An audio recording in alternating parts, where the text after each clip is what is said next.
മുഹറമാസത്തിൽ ശ്രേഷ്ഠതകൾ ചൊല്ലാൻ ഞാൻ ഇശലാലേ അറിയൂ സഹോദരരെ. മാസം യുദ്ധം നിഷിദ്ധമാക്കി അല്ലാഹു ശോഭിതമാക്കി. അത് ഏറും ശരീത് അതിർഭങ്ങൾ പലതും കണ്ടിത്.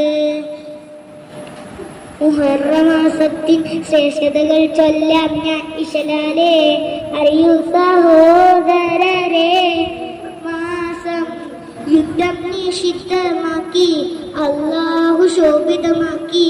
അത് ഏറും ശരീത് അതിർഭങ്ങൾ പലതും കണ്ടിത്. സ്വർഗം നരകമല്ല അമ്പലഭൂമി കാണേണ്ടുള്ള നന്മക വിളയും ഈ മാസം നമ്മുടെ പൊതുവത്സരമാസം മുഹറം.